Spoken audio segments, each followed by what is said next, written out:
The air felt electric, charged with the faint tang of salt carried by a distant ocean breeze.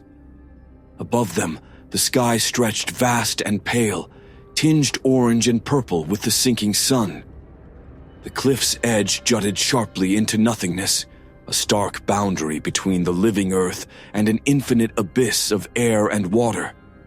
Mia pulled her coat tighter around her shoulders and turned to Caleb, who was unpacking their tent with uncharacteristic precision. "This place is perfect," Mia said, her voice a mix of awe and trepidation. "It feels untouched." Caleb paused, glancing at her with a grin that failed to reach his eyes. "Exactly what we wanted, right? Just us, the stars, and no cell service." He pointed his thumb over his shoulder toward the descending forest, dark now in the deepening dusk.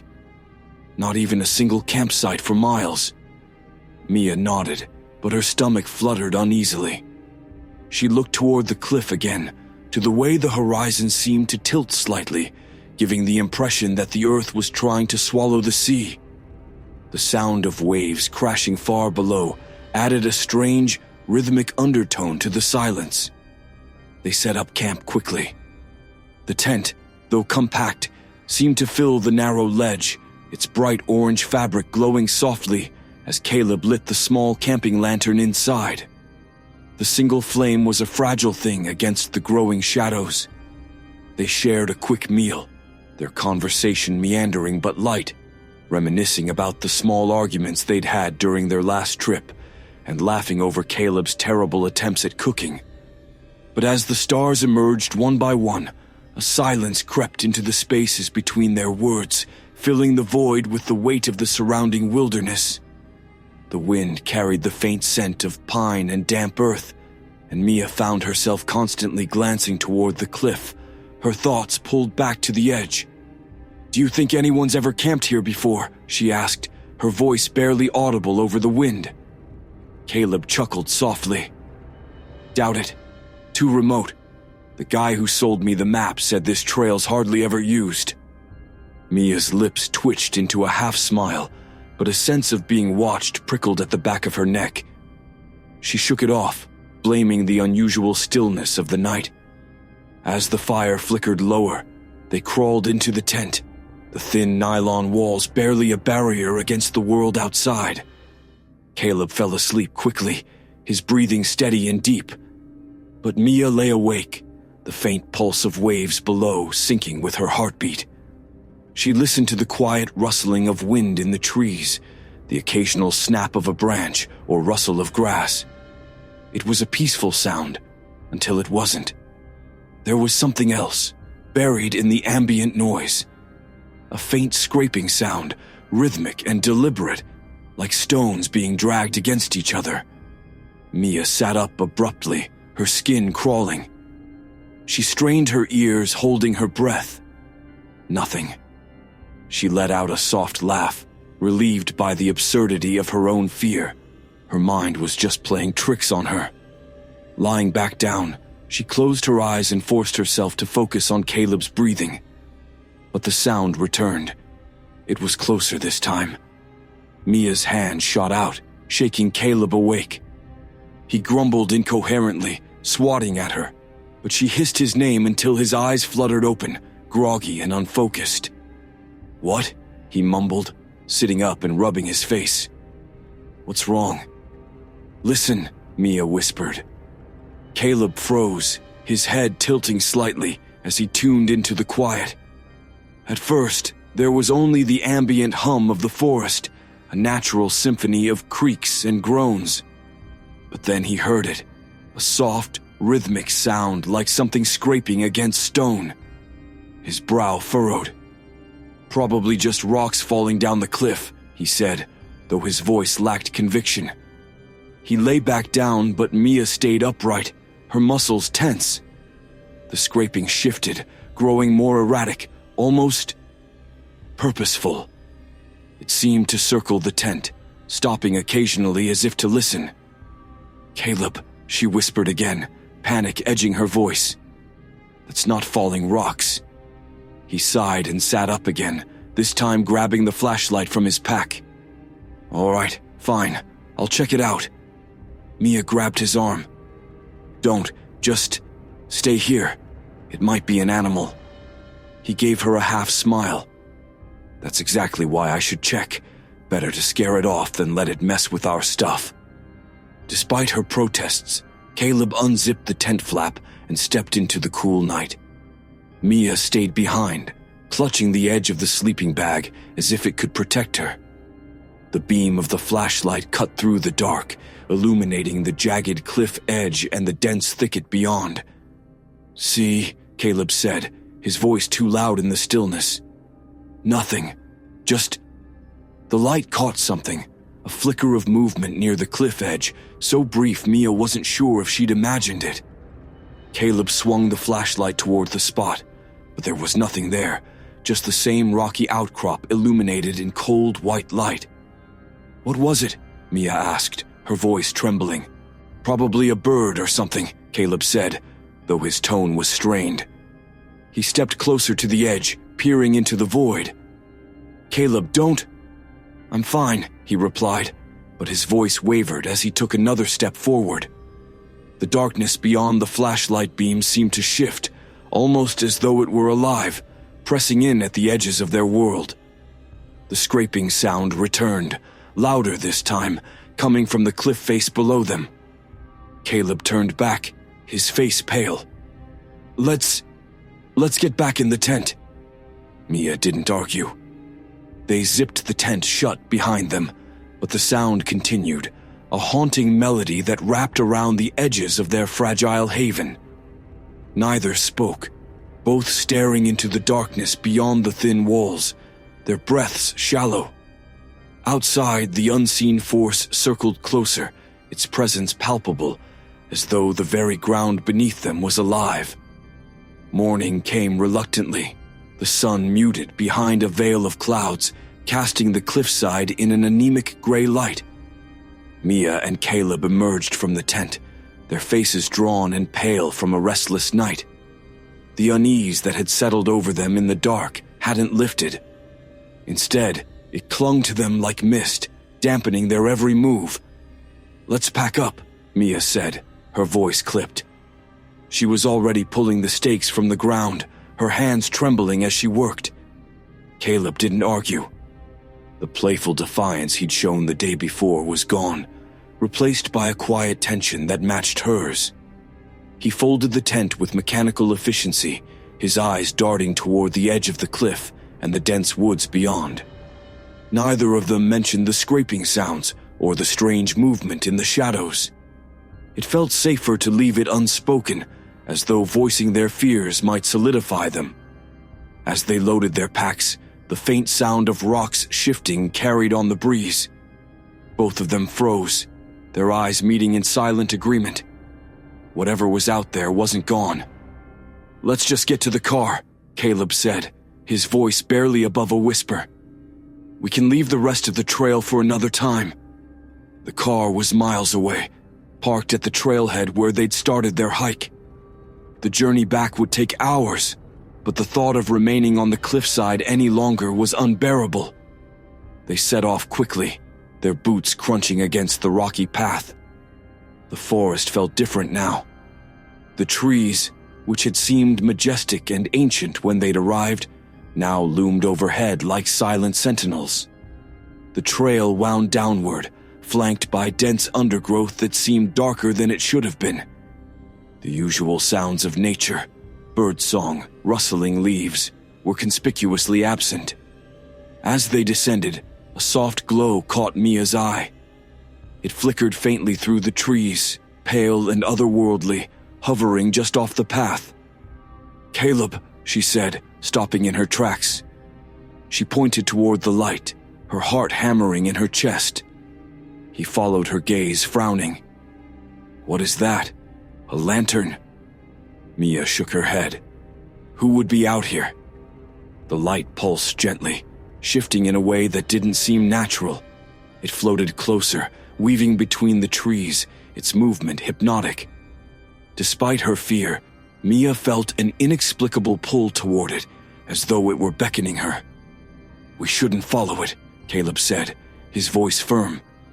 He grabbed her hand, holding it tightly. But the light didn't move away.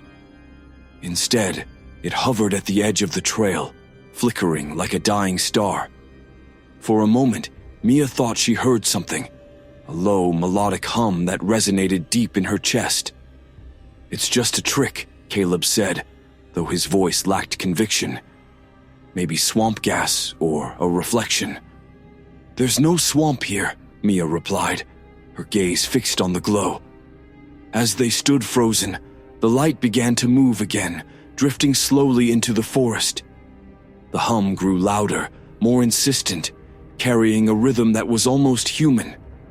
It was haunting and beautiful all at once, like a lullaby meant for something older than mankind. "Come on," Caleb urged, tugging her hand. "We need to keep moving." Mia hesitated, the pull of the light so strong it felt like a physical force. She took a shaky step forward before Caleb pulled her back, his grip firm. "Mia, don't." Reluctantly, she turned away, letting Caleb guide her back to the trail. The light remained behind them, its hum fading into the stillness of the forest. But even as they walked, Mia couldn't shake the feeling that it was following them, its presence lingering just beyond sight. The path grew narrower, twisting unnaturally as it wound deeper into the forest. Mia and Caleb walked in silence, their breaths shallow, their ears straining for any sound beyond their own footsteps. The light hadn't reappeared, but its absence was almost worse. The forest seemed to press in closer with each step, the trees leaning inward as if trying to block their escape. "Are we going the right way?" Mia asked, her voice tight with anxiety. Caleb stopped, pulling the map from his pocket. He frowned, studying it intently.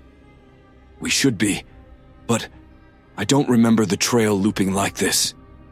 Mia glanced around, her unease deepening. The path seemed to spiral endlessly, the dense forest obscuring any sense of direction. The air felt heavier now, thick with the scent of damp earth and decaying leaves. "I think we're lost," she said, her voice barely a whisper. Caleb hesitated, then nodded reluctantly. "Let's double back. Maybe we missed a marker." They turned, retracing their steps, but the path didn't lead them back the way they'd come. Instead, it seemed to shift beneath their feet, curving deeper into the forest. The trees grew taller, their branches intertwining overhead to form a canopy that blocked out the sky. The air grew colder, and Mia felt a shiver crawl down her spine. "This doesn't make sense," Caleb muttered, his frustration mounting. He stopped abruptly, his gaze fixed on the ground. Mia followed his eyes. The dirt trail beneath them was covered in strange markings, spirals etched into the earth, their lines precise and deliberate. They stretched out in every direction, overlapping and intersecting like some ancient labyrinth. "What is this?" she asked, her voice trembling. Caleb didn't answer. He crouched down, running his fingers over the grooves. The markings were shallow but deep enough to feel under his touch. They radiated outward, converging at the center of the trail ahead. "We shouldn't be here," Mia said, her voice breaking. Before Caleb could respond, the forest erupted with sound. The rhythmic scraping returned, louder now, echoing from every direction. The ground beneath their feet seemed to pulse, the spirals glowing faintly with an eerie light. Mia clutched Caleb's arm, her eyes wide with terror. "What's happening?" "I don't know," he said, pulling her close. "But we need to get out of here." They began to run, their footsteps pounding against the glowing spirals. The forest twisted around them, the path narrowing into a funnel that seemed to pull them forward. The scraping grew louder, blending with the hum of the distant light. The air vibrated with an unseen force, pressing against their chests like a living thing. As they rounded a bend, the path suddenly ended. They skidded to a halt, staring in horror at what lay ahead. A massive spiral etched into the ground, its center a gaping void that seemed to stretch into infinity. The hum grew deafening, resonating through their bones as the light appeared once more, pulsing and shifting at the edge of the spiral. And then the world began to tilt. The spiral at their feet was alive. It pulsated with a rhythmic glow, each pulse pulling the air tighter, drawing Mia and Caleb closer to its impossible center. The light hovered just beyond the edge, shifting erratically, its once lulling hum now an urgent, discordant wail that resonated in their skulls. Caleb gripped Mia's hand, his knuckles white. "Don't look at it," he said, though his voice trembled, betraying his own struggle to tear his gaze away. But it was too late. Mia was transfixed. The spiral seemed to reach into her mind, its grooves turning endlessly inward, each line hiding something just out of sight. She felt a strange pull, not physical, but something deeper, a sensation that scraped against the edges of her very being. "It's watching us," Mia whispered, her voice barely audible over the keening hum. "What is?" Caleb asked, his voice tight. "The spiral." The words sent a shiver through him, and he forced himself to look away. He focused on Mia, her wide eyes reflecting the unnatural light, her expression one of quiet dread. "We need to leave," he said firmly, though the weight of the air around them made movement feel impossible. His legs felt heavy, as though the forest floor had grown roots that tangled around his feet. The glow intensified, and the spiral's center darkened, its depths swallowing the light like a mouth preparing to speak. A sound rose from within, not the hum, but something new. A faint, whispering breath that seemed to come from everywhere at once. It spoke no words, yet its meaning was unmistakable. "Come closer." Mia stumbled forward, as if compelled by the unseen force. Caleb caught her arm, pulling her back sharply. "Mia, no! Don't listen to it!" Her eyes met his, her expression distant and glassy. "It's calling," she murmured. "Don't you feel it?" "I feel it," Caleb admitted, his voice breaking. "But it's not real. It's a trick. We have to fight it." Mia blinked, her focus returning slightly. She clutched his hand tightly, the warmth of his grip grounding her. "I don't think we can escape it," she whispered. "It's everywhere." The spiral shifted again, the grooves rippling outward like waves on a still pond. The light darted erratically above it, its form fragmenting into jagged shapes before snapping back together. The whispering breath grew louder, forming fragmented sounds that mimicked words without ever quite becoming them. "We're not supposed to be here," Caleb said, his voice trembling. "This isn't a place people are meant to go."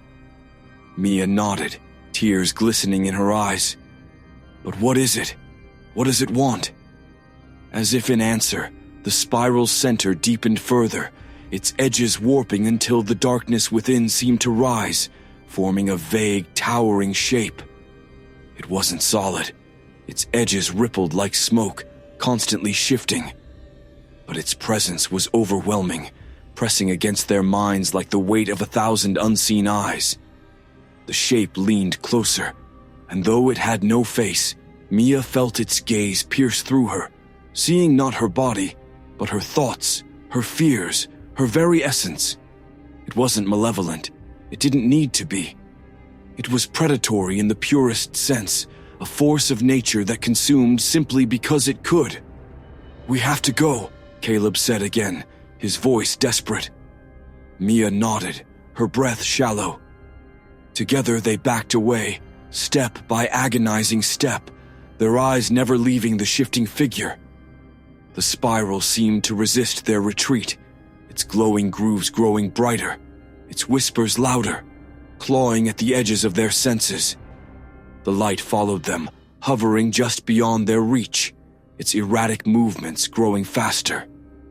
For a moment, it seemed to block their path, its glow pulsing in time with the whispers. But as Caleb reached out a trembling hand, the light recoiled, darting back toward the spiral as if unwilling to cross an unseen boundary. And then the whispers stopped. The silence was deafening, a void that pressed against their ears and sent shivers down their spines. The spiral dimmed, its glow fading to a faint ember, and the towering shape dissolved, retreating into the darkness as if it had simply lost interest. Mia and Caleb stood frozen, their breath clouding in the frigid air. The oppressive weight that had surrounded them lifted, and for the first time in what felt like hours, the forest seemed still. "Run," Caleb whispered. They turned and bolted, their steps frantic and uneven, the path behind them swallowed by shadow. The forest stretched on endlessly, the trees a blur of blackened trunks and tangled branches.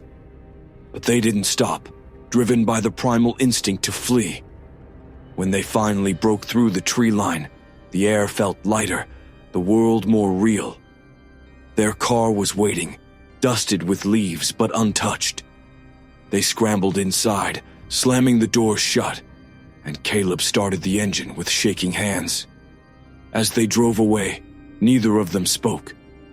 The road twisted behind them, the forest receding into the distance. But as Mia glanced in the rearview mirror, she saw it, a faint, flickering light, hovering just at the edge of the trees. It didn't follow, but it didn't disappear.